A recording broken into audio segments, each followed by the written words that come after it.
ايه الضرر اللي انت متضرره من الحفر اللي هنا في المنطقه دي انت؟ والله المنطقه دي اسمها ايه بالظبط؟ دي حضرتك دي مساكن بنك الاسكان والتعمير في الفيروز. جينا تعاقدنا من اكتر من 10 سنين، وجينا خدناها على انه كومباوند مقفول وفيه ملاعب وحدائق للاطفال ومكان امن لاولادنا والاولاد السكان كلهم اجمعين.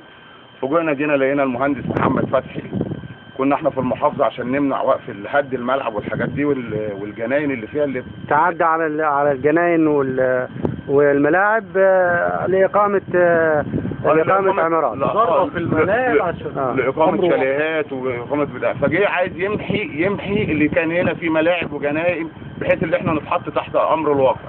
جينا حضرتك من المحافظه لقيناه مدخل اللواجر، وزي ما انت حضرتك هتشوف في الصور كده، شايل البلاط بتاع الملعب، شايل الاشجار ومكان الميه والكلام ده وخراطيم الكهرباء والاعمده والبرجولات والشماسي اللي بتقعد عليهم الاطفال وقت النزهه والكلام ده، ولما الاولاد بتتدرب كاراتيه زي ما تشوف الصور برضو بتاعت السكان كلهم، شايل الحاجات دي في نص ساعه. وقبل لما جينا حضرتك لقينا اللوادر دي، حضرتك رئيس مجلس المدينه اللي هو البير وقف الشغل، ولحد دلوقتي احنا مش عارفين صرفه. وحضرتك زي ما انت شايف كده فحطوا جنبيه هنا برضو بيقولوا هيعملوا شاليهات، وجم هنا كوموا التراب ما شالوهوش. دلوقتي هينزل على الصرف الصحي انا شايفه اهو. دلوقتي حضرتك الاطفال بدل لما كانت تلعب في الملاعب بشكل كويس، دلوقتي على طول بنجيب الاولاد من هنا. كان في امبارح 2 هيقعوا هنا زي ما حضرتك البلاعه اللي بيرت الصرف الصحي دي.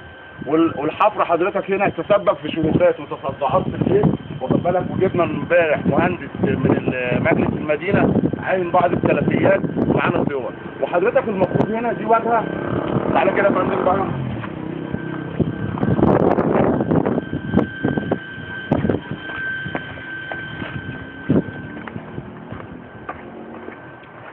دي حضرتك كده دي واجهه يعتبر اساسيه للعماره، المفروض مفيش حاجه تتبني وراها خالص.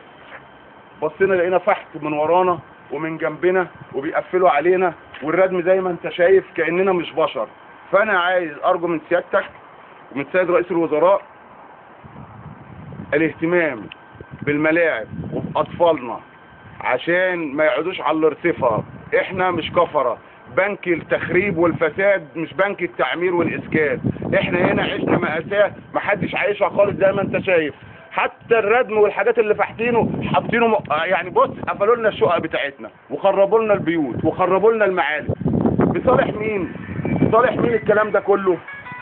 العماير دي كانت باصه شايفه البحر.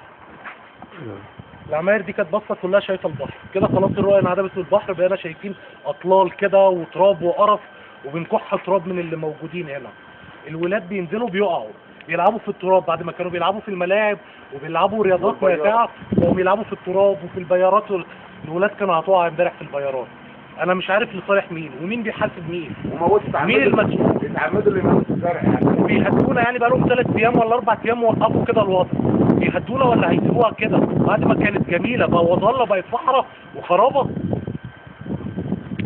واحنا بنناشد سياده المحافظ اللي يجي يشوف الملاعب دون على الطبيعه ويصدر قرار باعاده اصلاحها من قبل بنك الاسكان والتعمير، عشان الناس هنا عندها استعداد تموت في الملاعب. وكفانا بقى تضليل، وكفانا بقى عدم عقاب المسؤولين، وكفانا بقى الفساد. خلاص عصر الفساد انتهى خلاص. زي ما انتم شايفين كده الناس دي واخده الكمباوند دون حفاظا على سلامه ابنائها، والكمباوند مقفول بسور زي ما انت شايف كده.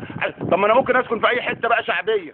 يعني انا هنا اشتريت بالغالي، وبنك الاسكان بيحطنا في دماغه. وانا عارف بقول لسيادتك اهو بنك الاسكان متعمد اضطهادي، لان انا اللي بقف في المواضيع وبعض الناس اللي متصدره للمشهد وبتشتكي بنك الاسكان. هتبص هتلاقي حضرتك بكره جاي دعوه قضائيه ما تعرفش عشان ايه، جاي دعوه قضائيه عشان ايه. فانا بقول لك سياده رئيس الوزراء يهتم بالموضوع دوت، ويا ريت يعاقب المسؤولين زي ما هم بياخدوا الحد الاقصى في الاجور ياخدوا الحد الاقصى في العقاب.